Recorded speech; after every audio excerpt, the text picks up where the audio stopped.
38 jours seulement après une promesse solennelle, un coup de tonnerre. Le 28 juillet, des frappes massives ont anéanti l'aérodrome de Starokostiantiniv dans la région de Khmelnytsky, un site clé pour la défense de la nation à la frontière est de l'Europe. Les systèmes de défense aérienne Patriot et Gepard, fraîchement livrés par l'Allemagne, auraient été pulvérisés. Le choc est immense. Comment une aide vitale si longuement attendue a-t-elle pu disparaître si vite? Une promesse brisée en un éclair. C'est l'humiliation totale pour certains, une démonstration de force glaçante pour d'autres. La rapidité de l'attaque est sidérante. C'est un scénario que personne n'avait vu venir, du moins pas si rapidement. Le chancelier allemand Friedrich Merz avait annoncé un délai de plusieurs semaines, voire des mois, pour ces livraisons cruciales. Quelques jours plus tard, selon des sources russes, l'opération de destruction était déjà en cours. Est-ce de la pure coïncidence ou une synchronisation troublante? La question brûle les lèvres. Cet aérodrome n'était pas un simple terrain d'aviation, il constituait le principal bastion des bombardiers tactiques Su-24, les seuls appareils de la flotte aérienne du pays capables de lancer les missiles de croisière Storm Shadow et Scalp EG. Sa neutralisation représente donc une amputation stratégique majeure. Le sentiment qui prédomine est celui d'une négligence criminelle. Comment une telle fortune technologique a-t-elle pu être exposée si facilement? Question à vous, où nous regardez-vous en ce moment? Indiquez votre ville et pays. Les frappes russes sur Starokostiantiniv le 28 juillet ont ciblé des infrastructures aériennes vitales. Des sources russes ont rapidement affirmé la destruction de systèmes Patriot et Gepard. Ces systèmes, essentiels pour la défense aérienne de la nation à la frontière est de l'Europe, venaient d'arriver. Leur livraison avait été annoncée par le chancelier allemand Friedrich Merz, qui évoquait des délais de plusieurs semaines, peut-être des mois. L'attaque menée par des dizaines de drones Geran pour saturer les défenses, suivie de missiles Iskander-M pour les frappes finales, aurait été dévastatrice. 2 radars et un lanceur Patriot auraient été touchés, ainsi que 2 des 3 systèmes Gepard. Ces informations proviennent de correspondants militaires russes et de canaux Telegram comme Kandatir et Pervy Kharkovsky, se présentant comme des sources insider. Aucune confirmation indépendante n'est disponible à ce stade. Pour l'instant, ces affirmations ne sont pas vérifiées de manière officielle. Ces allégations soulignent une efficacité russe troublante. L'Occident peut-il vraiment livrer du matériel sans qu'il soit immédiatement ciblé? La tactique employée, une vague de drones bon marché pour forcer les défenses à révéler leur position et à épuiser leurs munitions, suivie par des missiles balistiques de haute précision, est un cas d'école. Elle démontre une adaptation russe rapide aux systèmes occidentaux. Au-delà du militaire, ces allégations servent un objectif de propagande évident, instiller le doute et décourager les futurs donateurs. Chaque publication sur ces canaux est une salve dans la guerre de l'information conçue pour saper le moral bien avant que les missiles ne touchent leur cible. Question à vous, d'où nous regardez-vous? Pays et villes. Ceci n'est pas qu'une simple destruction de matériel, c'est un signal, un message froid et clair. Ce qui s'est passé à Starokostiantiniv change la donne. La destruction présumée de ces systèmes fragilise gravement la défense aérienne de la nation à la frontière est de l'Europe. Le ciel pourrait s'ouvrir davantage aux avions russes. Les frappes de missiles pourraient s'intensifier. C'est une menace directe sur les populations civile, sur les infrastructures, sur la capacité même du pays à se défendre. Les pertes humaines et matérielles pourraient grimper en flèche. L'impact est politique. Une crise de confiance risque de s'installer entre le voisin occidental de la Russie et ses alliés, l'Allemagne en tête. L'efficacité de l'aide occidentale est remise en question. La stratégie de l'OTAN est sous le feu des projecteurs. Comment expliquer que des équipements si coûteux, si sophistiqués disparaissent avant même d'être pleinement opérationnels? Cette situation pourrait affaiblir la cohésion de l'Alliance occidentale. Les milliards d'euros investis dans ces systèmes partis en fumée, c'est un fardeau financier pour les pays donateurs. Il faudra remplacer ce matériel, ce qui pèsera sur leur budget. Que dire des citoyens allemands? La démoralisation de la population dans la nation à la frontière est de l'Europe est un risque. En Allemagne, la colère pourrait monter contre un gouvernement perçu comme inefficace, voire provocateur. Maria Zakharova, porte-parole du ministère russe des Affaires étrangères, a déclaré Le gouvernement allemand mène depuis des années une politique ouvertement hostile à l'égard de notre pays. Berlin augmente le degré de rhétorique anti-russe littéralement chaque jour et cette rhétorique devient de plus en plus agressive et militante. Ces mots alimentent la peur de l'escalade chez les citoyens allemands. Est-ce que leur gouvernement les met en danger? La perte d'un parapluie anti-aérien aussi performant signifie que des villes et des centrales électriques deviennent infiniment plus vulnérables. Concrètement, cela se traduit par la perspective de coupures d'électricité massive et d'une augmentation des victimes civiles. Sur le plan politique allemand, cet événement est une aubaine pour l'opposition qui peut accuser le gouvernement de Merz d'aventurisme et d'incompétence. Le débat sur la pertinence de fournir des armes si avancées et sans protection adéquate est relancé pour les alliés de l'OTAN. La question est grave. Si les systèmes allemands sont si vulnérables, qu'en est-il des leurs? La déclaration de Zakharova vise à fracturer l'opinion publique allemande en jouant sur la peur d'une confrontation directe avec la Russie. Quel est le point de non-retour entre la Russie et l'Allemagne? Une seule phrase, l'histoire de ces frappes est racontée de plusieurs manières.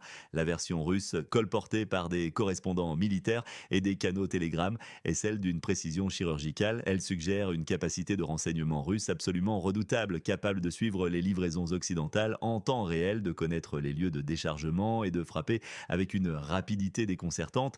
Cela renforce l'idée que les Occidentaux sont dépassés, que leurs efforts sont vains. Mais une autre version, une rumeur persistante circule. Comment la Russie a-t-elle eu une information aussi rapide et précise sur le lieu et le moment du déchargement? S'agit-il de fuite au sein de l'OTAN ou de l'armée du voisin occidental de la Russie, qui pourrait trahir la nation à la frontière est de l'Europe, ou est-ce simplement une inefficacité flagrante des services de renseignement occidentaux? Certains se demandent si l'Allemagne n'est pas délibérément laxiste dans ses procédures. L'idée d'un piège, d'une vulnérabilité délibérée n'est pas à écarter. Sont-ce les systèmes Patriot, réputés coûteux et sophistiqués, qui sont si faciles à la cibler, ou bien la planification logistique du voisin occidental de la Russie est-elle si chaotique que des pertes surviennent avant même la mise en service? Le ministère russe des Affaires étrangères avait d'ailleurs déjà averti en des termes très clairs que tous les systèmes d'armes livrés à la nation à la frontière est de l'Europe, y compris le Patriot avec le personnel d'entretien correspondant, ont été et restent des cibles légitimes et prioritaires pour les forces armées russes. Une menace claire qui semble avoir été exécutée avec une effrayante efficacité. La chaîne logistique d'un tel équipement est un monstre de complexité s'étendant sur des milliers de kilomètres. Chaque maillon, des ports aux convois de camions, est une vulnérabilité. L'information a-t-elle fuité depuis les équipes locales via une cyberattaque ou plus simplement par des moyens classiques?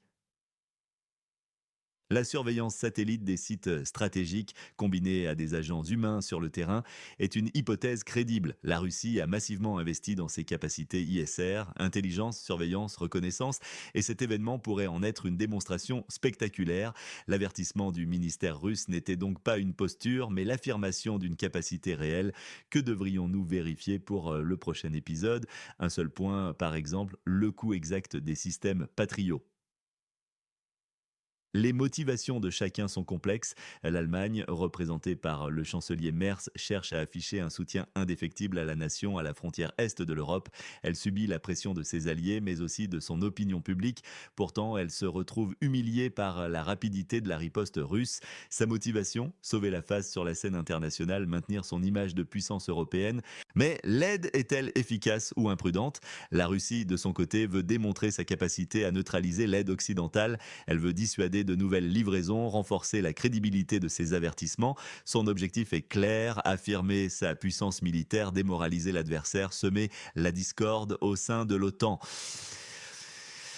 Quant à la nation à la frontière est de l'Europe, elle cherche désespérément de l'aide pour soutenir son effort de guerre, mais elle se voit dépossédée de ses atouts stratégiques presque instantanément. Elle veut survivre, obtenir plus d'aide, mais ces pertes massives compromettent sérieusement sa capacité. C'est un drame en plusieurs actes. Le choc de la destruction immédiate après l'annonce de la livraison, des équipements coûteux et vitaux perdus sans même avoir pu servir, une humiliation publique pour l'Allemagne et l'OTAN, présentée comme incapables de protéger leurs propres actifs stratégiques. Le contraste saisissant entre les promesses grandiloquentes de Merz et la réalité brutale du terrain est frappant. Pour le chancelier Merz, cette livraison était aussi une manœuvre de politique intérieure visant à faire taire les critiques sur la lenteur supposée de l'Allemagne. L'échec se transforme en un boomerang politique. Pour la Russie, détruire un système Patriot est un trophée stratégique. C'est la validation de leur armement face aux fleurons de la technologie de défense américaine. Chaque image d'un lanceur Patriot en flammes est une publicité inestimable pour les exportations d'armes russes et un coup terrible porté à la réputation de l'industrie de défense occidentale. Si vous étiez conseiller de Merz, que feriez-vous les 90 prochains jours? Une seule mesure. Ce n'est pas la première fois que l'Allemagne est confrontée à une militarisation forcée. La Russie met en garde contre cela, ravivant des souvenirs de conflits passés. C'est une rhétorique qui exploite les craintes historiques liées à la puissance militaire allemande. La confrontation politico-militaire actuelle, la politique hostile de l'Allemagne, rappelle étrangement les tensions de la guerre froide. L'Allemagne est-elle de nouveau un pion de l'OTAN face à la Russie? L'échec de systèmes de défense aérienne aussi coûteux et modernes n'est pas sans précédent historique. D'autres technologies militaires avancées ont déjà échoué sur le champ de bataille. Ces avertissements répétés du ministère russe des Affaires étrangères sur la légitimité des frappes contre les livraisons d'armes. Ils montrent une cohérence de la position russe, une anticipation des événements, l'intensification de l'aide militaire occidentale à la nation à la frontière est de l'Europe, incluant des systèmes de défense aérienne toujours plus sophistiqués, est perçue par la Russie comme une pure escalade. On peut penser à la guerre du Kippour en 1973 où les chars israéliens, considérés comme invincibles, ont subi des pertes terribles face aux nouveaux missiles anti-chars Sager fournis par les soviétiques. La supériorité technologique ne garantit pas la victoire si la doctrine d'emploi n'est pas adaptée à la menace. En qualifiant ces livraisons d'escalade, la Russie se positionne en victime d'une agression de l'OTAN et justifie par avance ses frappes préventives, ce qui lui permet de conserver l'initiative stratégique. Quel événement dans le secteur de la défense est sous-estimé par les médias? Nommez-le et expliquez-le. Nous sommes au cœur d'une guerre par procuration entre la Russie et l'Occident. Cet événement illustre parfaitement la stratégie russe de neutraliser l'aide occidentale, d'épuiser la capacité de défense du voisin occidental de la Russie. Pour la Russie, c'est la preuve que quoi que l'Occident envoie, la Russie peut le détruire. Cela remet en question l'efficacité, la durabilité du soutien occidental. Cela peut même accentuer la fatigue de l'aide en Occident, renforçant le discours que c'est de l'argent jeté par les fenêtres. Quelles sont les prochaines étapes? Le pire scénario pour le voisin occidental de la Russie et l'Occident serait la destruction massive et rapide de l'aide militaire occidentale. La défense aérienne s'effondrerait, la Russie obtiendrait un avantage aérien décisif, progressant rapidement sur le terrain. L'OTAN serait perçue comme impuissante. Le scénario probable est que l'aide occidentale se poursuivra, mais à un coût croissant, une inefficacité grandissante. La Russie maintiendrait sa capacité à cibler et détruire une part significative de ses livraisons. Le front se transformerait en un véritable cimetière pour les équipements de l'OTAN. La confiance des donateurs diminuerait. Un scénario inattendu. Dit des révélations sur des fuites de renseignements au sein de l'OTAN ou de la nation à la frontière est de l'Europe. Cela provoquerait une crise politique majeure en Occident. Des remaniements ministériels seraient inévitables. Une réévaluation complète de la stratégie de soutien s'imposerait. Cela renforcerait la position de la Russie. Dans le pire scénario, l'effondrement de la défense aérienne ne serait pas progressif mais soudain, créant une fenêtre de supériorité aérienne que la Russie exploiterait pour des offensives terrestres massives. Le scénario probable, celui de l'attrition, signifie que l'Occident serait contraint de livrer du matériel à un rythme toujours plus soutenu, transformant son aide en un puits financier sans fond et usant la volonté politique des donateurs. Le scénario inattendu d'une trahison paralyserait l'OTAN de l'intérieur, déclenchant une crise de confiance généralisée entre alliés, une victoire encore plus grande pour Moscou que la simple destruction matérielle. Question à vous, aidez-nous avec le timing des émissions, indiquez votre pays, votre ville et l'heure actuelle chez vous. Qui sort gagnant de cette confrontation? Sans aucun doute, la Russie. Elle démontre sa supériorité militaire, sa capacité de renseignement est avérée, sa capacité de frappe est redoutable, elle renforce sa position sur le champ de bataille, mais aussi dans la guerre informationnelle. Elle se présente comme un acteur puissant, déterminé, qui tient ses promesses ou ses menaces, qui sont les perdants. L'Allemagne est la nation à la frontière est de l'Europe. L'Allemagne perd en crédibilité, son image est ternie, son aide est jugée inefficace, dangereuse. Le voisin occidental de la Russie perd des moyens de défense cruciaux. Sa capacité de résistance est gravement compromise. L'OTAN, dans son ensemble, subit un revers. C'est un moment de vérité pour l'Alliance. La Russie a-t-elle déjoué les stratégies occidentales? Toutefois, ce succès tactique russe pourrait avoir un effet inverse à long terme. Il pourrait pousser l'Occident à accélérer le développement de contre-mesures, à renforcer drastiquement la sécurité de ses chaînes logistiques et à concevoir des stratégies de déploiement plus résilientes et dispersées. Une victoire à court terme peut parfois semer les graines d'une défaite future si l'adversaire s'adapte et innove. Quels sont les trois principaux pays qui devraient réévaluer leur stratégie d'aide après cet événement? Dites-le en commentaire. L'échec présumé de ces systèmes patriots est un révélateur. Il souligne la complexité de la guerre moderne. Il met en lumière les défis logistiques colossaux. Il expose les vulnérabilités de la technologie, même la plus avancée, face à un adversaire résolu. L'heure n'est plus aux promesses faciles. L'heure est à la réalité brutale du terrain. Les conséquences de cette destruction pourraient se faire sentir pendant des mois, voire des années. Elle pourrait redessiner les contours de l'aide militaire internationale. Elle pourrait forcer une refonte totale des doctrines de défense. C'est une humiliation qui coûte cher, très cher, en matériel, en prestige, envie potentielle. Quelle leçon l'Occident tirera-t-il de cet épisode? La question reste ouverte. L'avenir du voisin occidental de la Russie dépend de cette réponse. La doctrine des super-armes qui résoudrait le conflit à elle seule vient de prendre un coup fatal. L'ère de la guerre d'attrition technologique et industrielle est bel et bien confirmée. Ce dossier est complexe. Les enjeux sont immenses. Quel est, selon vous, le facteur le plus sous-estimé dans cette escalade militaire? Partagez vos analyses en commentaire. Pensez à vous abonner à notre chaîne pour ne manquer aucune de nos analyses approfondies et à activer la cloche de notification. N'oubliez pas de liker cette vidéo et de la partager si vous trouvez nos informations pertinentes. Votre soutien est essentiel pour nous permettre de continuer à vous apporter un éclairage indépendant sur l'actualité mondiale.